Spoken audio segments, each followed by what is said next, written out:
আসসালামু আলাইকুম। আশা করি সবাই ভালো আছেন। স্বাগতম সবাইকে। আজকের বেসিক কম্পিউটিং বিষয়ের পর্ব 2। আজকের পাঠে আমরা কিছু বিষয় দেখব যেগুলো অনেক বেশি গুরুত্বপূর্ণ, অনেক বেশি আপনার দৈনন্দিন কাজে লাগবে এমন কিছু জিনিস, এবং শর্টকাট কিবোর্ড সহ শিখব যাতে খুব সহজে আপনি আপনার কাজগুলো করে নিতে পারেন।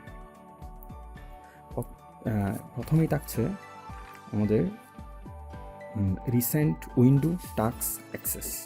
এই বিষয়গুলো নিয়ে আমরা একটু বলি। রিসেন্ট উইন্ডো বলতে অনেক সময় আমরা যেটা করি, আমরা অনেক সময় অনেকগুলো কাজ করে থাকি। যেমন মনে করেন আমার কিছু উইন্ডো মনে করেন আমি ওপেন করে রাখতে চাই। মনে করেন দেখেন আমার অনেকগুলো উইন্ডো কিন্তু ওপেন করা আছে। এই যে এখানে মনে করেন 3টা আছে, আমি আরেকটা ওপেন করে রাখি। এটাও আমি মিনিমাইজ করে রাখলাম। তো এখানে এই যে একটা উইন্ডো, এটা আমি যদি সবগুলো একবারেই দেখতে চাই, কিবোর্ড থেকে খুব সহজে আমরা দেখতে পারি। কিবোর্ড কমান্ডটা হচ্ছে উইন্ডোজ ট্যাব। একবার যখন ক্লিক করবেন, আপনার যে যতগুলো উইন্ডো আপনার খোলা আছে আর কি, সব মিনিমাইজ করা আছে, সবগুলো আপনার একবারই দেখতে পারবেন। দেখেন এখানে আপনি যেটাতে ইচ্ছে ওখানে জাস্ট একবার ক্লিক করবেন, জাস্ট আপনার সামনে চলে আসবে। আপনি আবার দেখতে পাচ্ছেন উইন্ডোজ ট্যাব, এই যে। তাহলে আরেকটা এভাবে দেখতে পারেন। এখন আপনি যদি চান আপনার উইন্ডো যেগুলো আছে, দেখেন 2টা খোলা আছে, সবগুলো একবারই মিনিমাইজ হয়ে যাবে। আপনি একটা শর্টকাট কিবোর্ড ইউজ করতে পারেন। কিবোর্ডটা হচ্ছে উইন্ডোজ ডি। আচ্ছা, আপনি যদি কিবোর্ড কমান্ড ভুলে যান, আরেকটা অপশন আছে নিচে, এই যে এটাকে বলা হচ্ছে টাস্ক বার। এই যে টাস্ক বারে এখানে একটা অপশন আছে টাস্ক ভিউ। এখানে জাস্ট একবার ক্লিক করবেন, তাহলে দেখেন সবগুলো আপনার এখানে সামনে চলে আসবে। যেটা ইচ্ছা জাস্ট একবার ক্লিক করবেন, আপনার সামনে এটা চলে আসবে। আচ্ছা, এটা মনে করেন এখন আপনি অনেকগুলো মনে করেন কাজ করে ফেলেছেন। এখন এগুলো কিছু রিসেন্ট আপনি কোন কোন ফোল্ডারে ঢুকেছেন বা কোন কোন ফোল্ডারে অ্যাক্সেস করেছেন এইসব আপনি জানতে চাচ্ছেন, বা 2-1 দিন ধরে আপনি কাজ করেছেন। হ্যাঁ, এরকম যদি কোনো একটা ফোল্ডার আপনি খুঁজতে যান যেখানে কাজ করেছেন, এটার জন্য আপনি যেটা করবেন, কিবোর্ড থেকে চাপবেন হচ্ছে উইন্ডোজ আর চেপে এই যে এই ডায়লগ বক্সে এখানে আপনি মাউসের কার্সর রেখে এখানে লিখবেন হচ্ছে রিসেন্ট অপশন, জিনিসটা লিখবেন RECE, এই যে রিসেন্ট। মাউস থেকে এখানে লিখার পরে জাস্ট এখানে ওকে প্রেস করুন। ওকে প্রেস করার সাথে সাথে আপনার যে রিসেন্ট ফোল্ডারে আপনি কাজ করেছেন বা ফাইলগুলো নিয়ে কাজ করেছেন সব এখানে লিস্ট আকারে থাকবে। যেমন দেখেন অনেকগুলো আছে, যেমন আমি একটু আগে কী ফোল্ডারে ঢুকেছি বা কাজ করেছি, এখানে আপনার এগুলো কিন্তু এখানে দেওয়া থাকবে, মানে মোস্ট রিসেন্ট যেগুলো আপনি কাজ করেছেন এরকম। আচ্ছা, এটা আমি ক্লোজ করলাম। তারপরে এরপরের যে অপশনটা সেটা হচ্ছে, আপনি মনে করেন আপনি মাইক্রোসফট ওয়ার্ডে কাজ করতেছেন,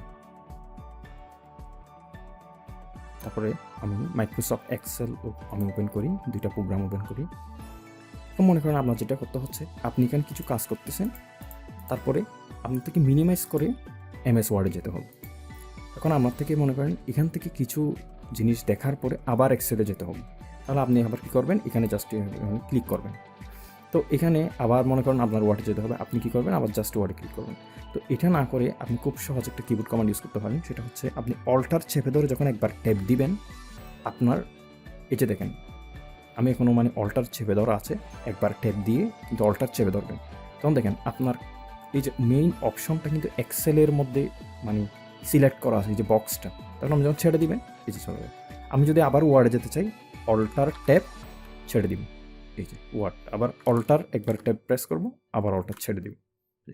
খুব সহজে আপনি অল্টার ট্যাব দিয়ে এক উইন্ডো থেকে অন্য উইন্ডোতে ফ্লিপ করতে পারবেন। এটাকে বলা হচ্ছে আপনি বারবার মাউস দিয়ে এখানে টাস্ক বারে ক্লিক না করে এই অপশনটা আপনি দেখতে পারেন। এবং বাকি আপনি অল্টার ট্যাব যখন একবার প্রেস করবেন, অল্টার অবশ্যই চেপে ধরবেন, তো ট্যাব যখন আপনি দিবেন একটা উইন্ডো করে এখানে যেতে থাকবে আর কি। আচ্ছা, এখন আমি চাচ্ছি সব উইন্ডো ক্লোজ করে আমি মিনিমাইজ করে আমি ডেস্কটপে চলে আসবো। তাহলে এটা হচ্ছে একটা শো ডেস্কটপ, এটা কিবোর্ড কমান্ড উইন্ডোজ ডি। দেখেন একদম ডেস্কটপ সবগুলো মিনিমাইজ হয়ে আছে। আবার অনেক সময় যেটা হয়, কোনো একটা মনে করেন আপনি কিছু সময়ের জন্য একটু কাজে যাচ্ছেন, 2-3 সেকেন্ড বা 5 সেকেন্ড বা 5 মিনিটের জন্য, হয় আপনার ডেস্কটপটাকে আপনি চাইলে একটু লক করতে পারবেন। মানে ডেস্কটপটাকে একটু সময়ের জন্য লক করতে পারবেন, যাতে কেউ দেখানেকি বা কেউ ঘাটাঘাটি না করে। সেক্ষেত্রে আপনি একটা কিবোর্ড কমান্ড ইউজ করতে পারেন, উইন্ডোজ এল, এই যে দেখেন। তাহলে এটা একটা লক হয়ে গেল। আর আপনি যদি চান একটু পরে এসে আপনি এটা খুলতে পারবেন। যেমন জাস্ট প্রথমে এন্টার চাপবেন, তারপর এখানে যদি পাসওয়ার্ড দেওয়া থাকে অবশ্যই পাসওয়ার্ড লিখবেন, তারপর এটা খুব সুন্দর করে ওপেন হয়ে যাবে। কিবোর্ড কমান্ডটা হচ্ছে Windows L, lock your desktop বা সিস্টেম। তো বন্ধুরা, আজকে আমাদের যে ক্লাস এটুকুই। আজকে আমরা যেসব জানতে পারলাম এগুলো অবশ্যই আপনারা প্র্যাকটিস করবেন। আর সবচেয়ে ভালো হয় যদি আপনারা মানে ভিডিওটা দেখার সাথে সাথে আপনারা একটা ল্যাপটপ বা ডেস্কটপে বসে ভিডিওটা দেখবেন, একটু পজ করবেন, প্র্যাকটিস করবেন, আবার দেখবেন। এইভাবে যদি আপনারা শিখতে পারেন সেক্ষেত্রে আপনাদের অনেক বেশি উপকারী হবে এবং আপনারা কোর্সটা খুব সহজেই কভার করতে পারবেন। ইনশাল্লাহ আপনি যদি প্রতিদিন প্র্যাকটিস করেন খুব সহজে কভার করে নিতে পারবেন। আর সাথেই থাকবেন। আর যদি কোনো অপশন না বুঝে থাকেন অবশ্যই কমেন্ট সেকশনে জানাবেন। ভালো থাকবেন, দেখা হবে পরবর্তী ভিডিওতে। আরও ভালো থাকবেন সবাই। আসসালামু আলাইকুম সবাইকে।